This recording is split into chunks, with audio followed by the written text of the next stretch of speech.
Harta di LHKPN Lukas NMB cuma 33 miliar rupiah tapi diduga setor ke kasino 560 miliar rupiah. Uang dari mana? Tribunnews.com, Jakarta, berdasarkan laporan harta kekayaan penyelenggara negara, LHKPN, pada periode 2021 total harta kekayaan tersangka KPK, Gubernur Papua Lukas NMB sebesar 33,78 miliar rupiah. Padahal, PPATK menemukan setoran ke kasino judi 560 miliar rupiah.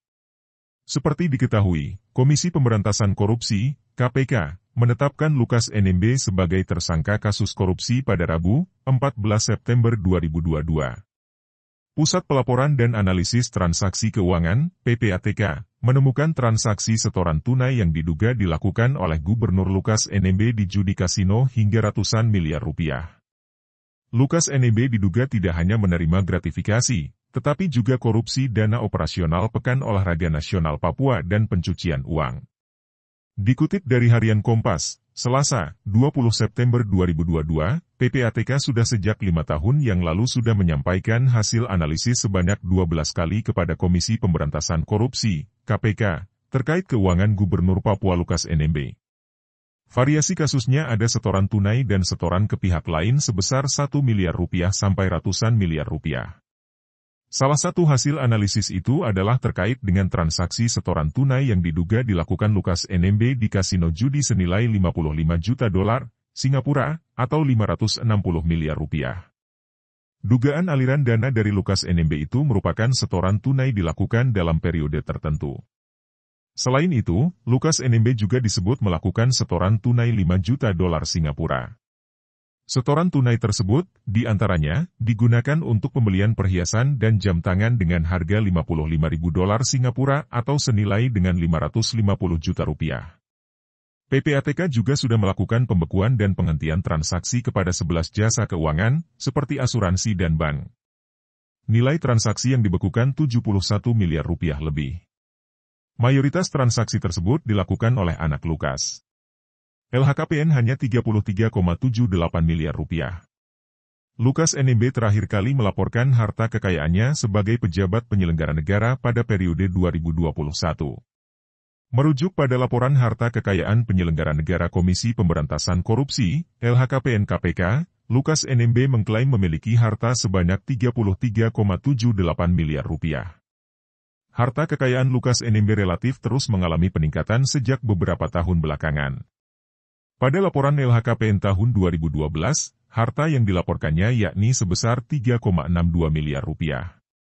Berikutnya pada tahun 2016 total kekayaannya sebesar 11,81 miliar rupiah, lalu pada Januari 2018 atau saat maju sebagai calon gubernur Papua ia melaporkan kepemilikan aset sebesar 21,44 miliar rupiah. Sementara saat melaporkan harta kekayaan ke KPK pada April 2020, Lukas NMB memiliki kekayaan sebesar 21,19 miliar rupiah.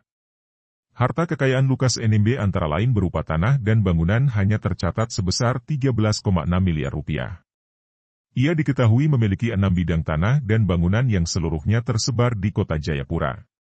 Semua aset propertinya merupakan hasil sendiri alias bukan dari warisan atau hibah.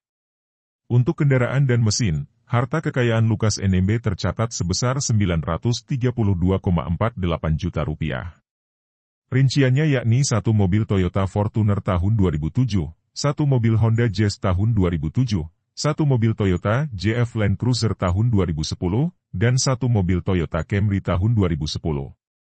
Selain itu, Lukas NMB juga melaporkan atas kepemilikan surat berharga senilai 1,26 miliar rupiah. Dia juga memiliki harta kas atau setara kas senilai 17,98 miliar rupiah. Pada LHKPN tahun 2021, Lukas NMB tak tercatat memiliki hutang. Dengan demikian, total kekayaannya sebesar 33,78 miliar rupiah. Demokrat, NMB tak lagi ketua DPD. Wakil Ketua Umum Partai Demokrat Beni Kaharman mengatakan semua kader partainya yang terlibat kasus korupsi secara otomatis harus melepaskan jabatannya dari pengurus partai. Hal itu menanggapi penetapan Ketua Gubernur Papua sekaligus Ketua DPD Demokrat Lukas NMB sebagai tersangka kasus dugaan korupsi oleh Komisi Pemberantasan Korupsi, KPK. Tradisi kami di Demokrat, begitu ditetapkan tersangka dalam kasus korupsi, siapapun dan apapun jabatannya dalam partai harus legowo melepaskan jabatannya di partai, kata Beni saat dihubungi, Selasa, 20 September 2022. Beni menegaskan partainya tidak akan melindungi bagi kadernya yang terlibat kasus korupsi. Partai tidak melindungi siapapun yang kena kasus korupsi, ujarnya. Sebelumnya, KPK membenarkan telah menetapkan Gubernur Papua Lukas NMB sebagai tersangka dalam kasus dugaan suap dan gratifikasi.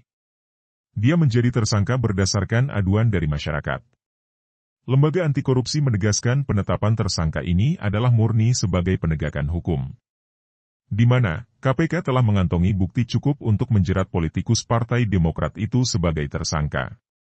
Selain itu, KPK juga telah mencegah Lukas bepergian ke luar negeri melalui Direktorat Jenderal, Ditjen, Imigrasi Kemenkumham atas permintaan KPK. Ia dicegah ke luar negeri selama 6 bulan ke depan terhitung mulai 7 September 2022 hingga 7 Maret 2023. Pusat Pelaporan dan Analisis Transaksi Keuangan, PPATK, juga sudah memblokir rekening milik Lukas NMB dan pihak-pihak yang terkait. Pemblokiran dilakukan karena PPATK menemukan ada transaksi keuangan yang janggal atau mencurigakan hingga miliaran rupiah.